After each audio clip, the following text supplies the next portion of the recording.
Suatu saat saya melaksanakan sholat maghrib di masjid lingkungan tentara.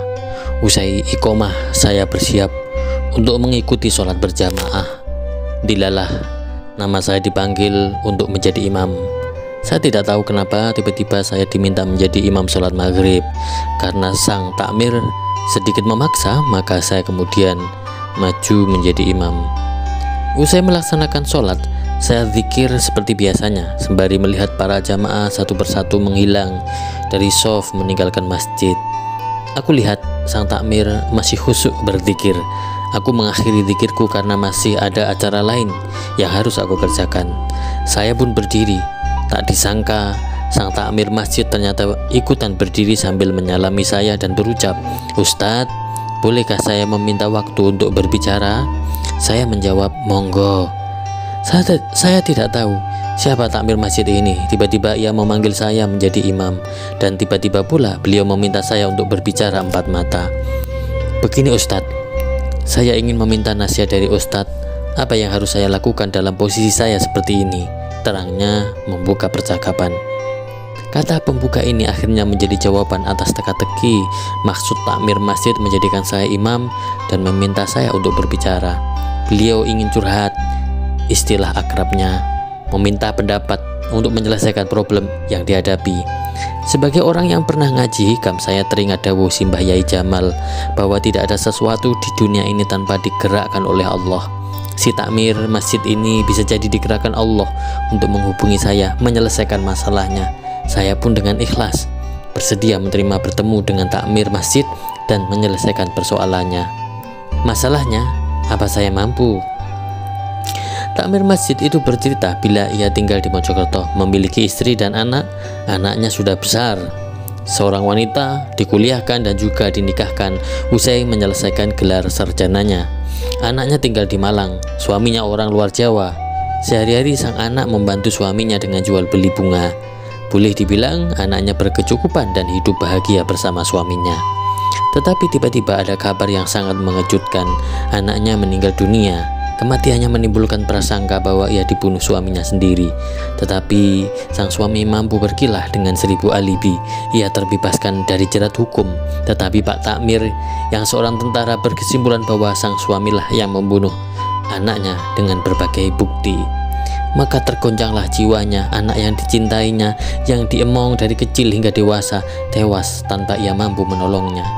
"Saya bisa saja menghilangkan nyawa suami anak saya itu," katanya. "Saya ini seorang pelatih, memiliki kemampuan dalam sekejap untuk membunuh orang itu. Tetapi apa permasalahannya selesai? Pak Tamir adalah seorang tentara yang memiliki karir sebagai pelatih bagi para tentara baru maupun yang ingin naik pangkat di berbagai daerah. Tetapi demi menutupi kegoncangan jiwanya, ia memilih menjadi takmir masjid. Aku melihat matanya sembab. Banyak orang menasihati saya supaya sabar dan ikhlas, Ustadz. Tapi tidak semudah itu bisa sabar dan ikhlas, apalagi kehilangan anak. Saya mulai pelan-pelan melupakan dendam kepada menantu saya, tetapi saya khawatir kalau saya bertemu kembali dengan menantu saya, pasti ledakan emosi itu akan muncul kembali dan saya khawatir saya tidak bisa mengendalikan diri, ceritanya. "Lalu apa yang harus saya lakukan, Ustadz?" tanya beliau sendu. Saya masih berkutat dengan pikiranku sendiri. Saya mencari sudut-sudut jawaban di ingatan memoriku, tetapi masih belum menemukan jawaban. Hingga tiba-tiba saya teringat dengan teori tentang empati. Teori ini menjelaskan bahwa untuk memahami orang lain, maka kita harus memahami situasi dari sudut pandang orang lain dengan membayangkan diri mereka sendiri berada di posisi tersebut. Karenanya saya kemudian menyatakan, "Pak, seandainya saya berada di posisi Bapak, mungkin saya juga sama seperti Bapak. Pasti saya tidak terima bila anak saya dihilangkan nyawanya. Pasti saya ingin membalaskan akan kematian anak saya. Belum tentu juga saya bisa sekuat Bapak. Bisa jadi saya akan mengamuk dan menumpahkan segala emosi saya." Demikian kata saya kepada beliau. Beliau terdiam dengan kata-kata saya. Beliau seperti mendapatkan dukungan dari saya tanpa harus saya mengucapkan dukungan. Sebab ketika saya mengatakan demikian, beliau seperti ada teman. Saya mungkin juga belum tentu bisa sabar dan ikhlas, dan saya setuju sabar dan ikhlas memang mudah diomongkan, tapi belum tentu dengan prakteknya. Imbuh saya. Beliau masih terdiam. Tapi saya ingin mengatakan kepada Bapak bahwa tidak ada kehidupan di dunia ini tanpa skenario dari Allah.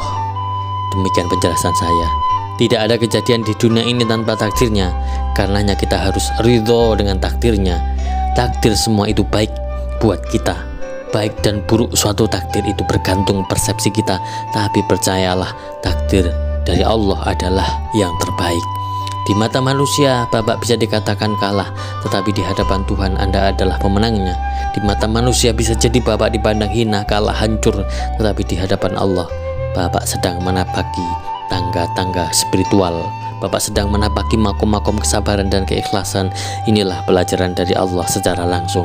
Tetapi terserah Bapak, apakah akan tetap berada di jalan Allah atau di luar jalan Allah.